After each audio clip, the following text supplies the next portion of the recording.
The Boeing 787 aircraft landed safely in Singapore, and I began to disembark. And you can see the 333 configuration of the aircraft.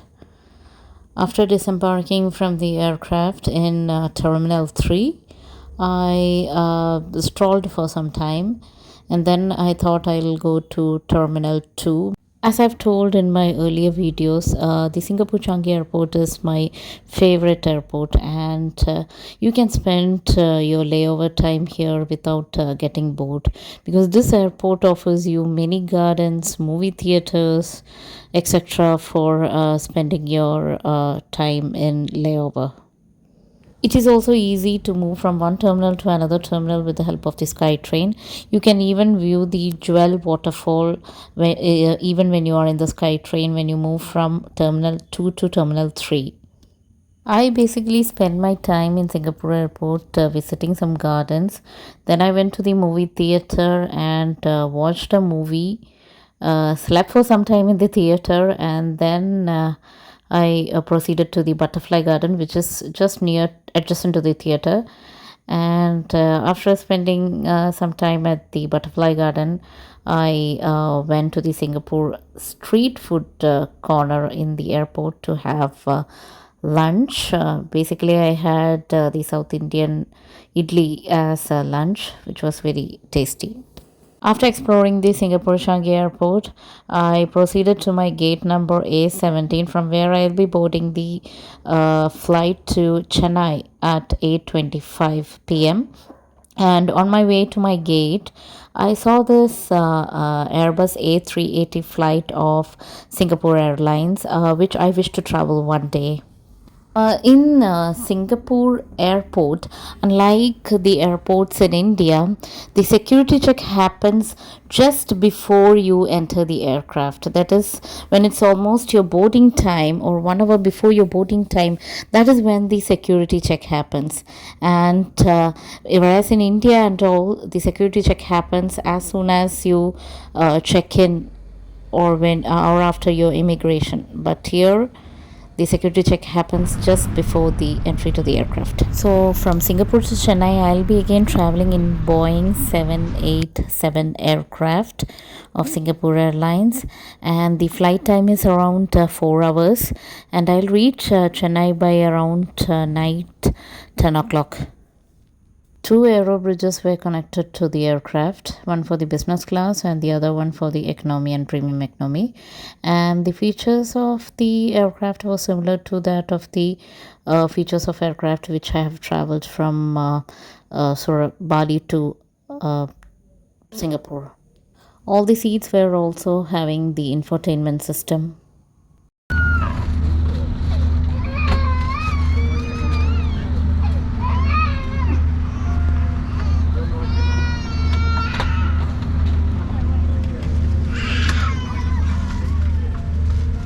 As it was a night flight, there was blankets and a pillow, and there was also an earphone provided for watching the infotainment system. The leg space was also adequate for my height. The aircraft started taxiing and will soon take off.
If you are a KrisFlyer member, you can also avail a free Wi-Fi at 15,000 feet, and this is the card which provides instructions for connecting to the Wi-Fi.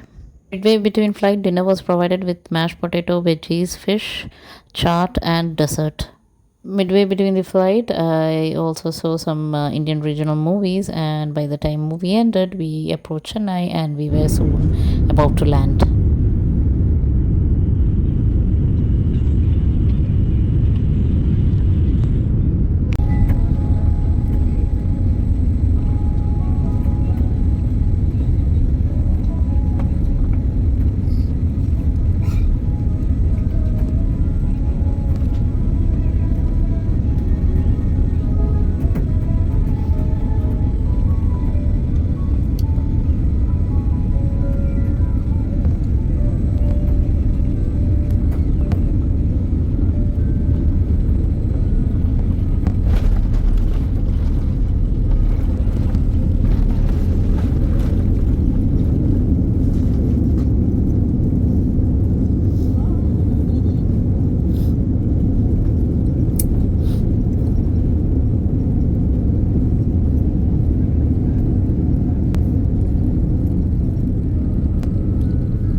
After landing in Chennai, I cleared the immigration counter and then proceeded to the baggage well to collect my luggage and got out from the terminal. And then I moved to the domestic terminal where I have my next flight by Indigo by morning 5 o'clock.